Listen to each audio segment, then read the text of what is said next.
আসসালামু আলাইকুম বন্ধুরা, আপনার সামনে আরেকটি ভিডিও নিয়ে হাজির হলাম। আমাদের যমুনা নদী, আমাদের এলাকায় যমুনা নদী যেটা আছে আমাদের বাড়ির সামনে বা আমাদের গ্রামের সামনে সবচেয়ে বড় যমুনা নদী। এত এত পানি বৃদ্ধি পেয়েছে, একদম বাঁধ ভাঙা পানি বৃদ্ধি পেয়েছে। আল্লাহর কি রহমত, মাত্র 2 দিনে এত শত কি বলবো আর, এত পানি বৃদ্ধির কারণে চর অঞ্চলের মানুষের কিন্তু এখন অনেক সমস্যা হচ্ছে এবং সম্পূর্ণ চর তলিয়ে যাচ্ছে পানিতে।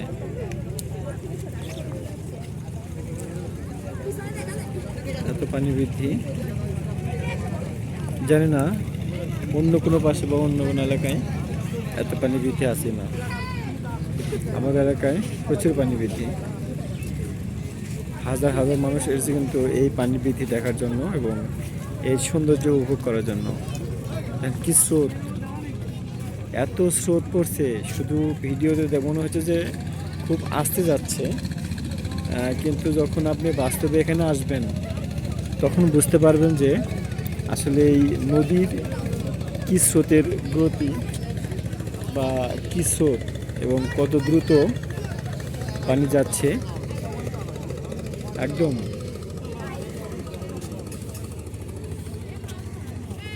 পুরো এলাকা কিন্তু পানিতে প্লাবিত হয়ে গেছে। আর এই কালীতলা গোয়েনবাঁধের যে বাঁধটা আছে, এই বাঁধ কিন্তু এখন একদম ঝুঁকিপূর্ণ। দেখেন কচুরিপানার নড় ছুটছে, এত কচুরিপানা যাচ্ছে, কোথায় যে ছিল এগুলো।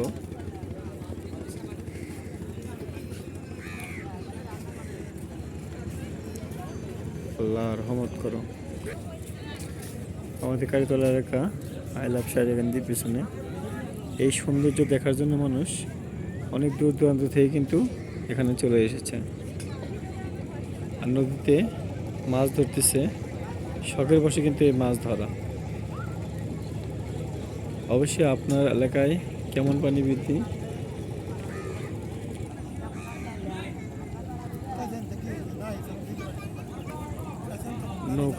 নৌকার এখানে স্রোত, নৌকা কিন্তু স্রোতের সাথে পাল্লা দিয়ে আর পাচ্ছে না।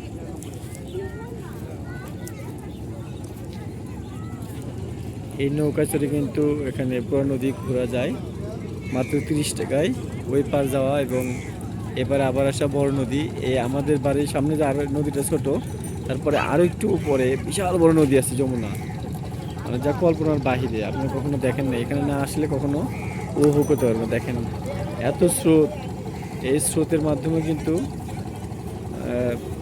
নৌকা দেখেন কীভাবে স্পিডে চলতেছে, খুব দ্রুত নৌকা চলতেছে। পুরো এলাকায় একদম পানি আর পানি।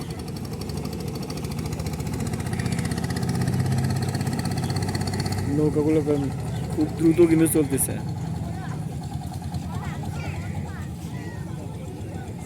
দেখেন অবশ্যই আমাদের এলাকায় ঘুরতে আসবেন এবং এই সৌন্দর্য উপভোগ করবেন, পানি বৃদ্ধি দেখা। এবং দেখেন সকল প্রশ্ন কিন্তু মাছ ধরতেছে। ভিডিওটি কেমন লাগলো আর আপনার এলাকায় পানি কেমন, বন্যার পরিস্থিতি কেমন, অবশ্যই কমেন্টে বলবেন। আমাদের ভিডিও দেখার জন্য অবশ্যই ধন্যবাদ।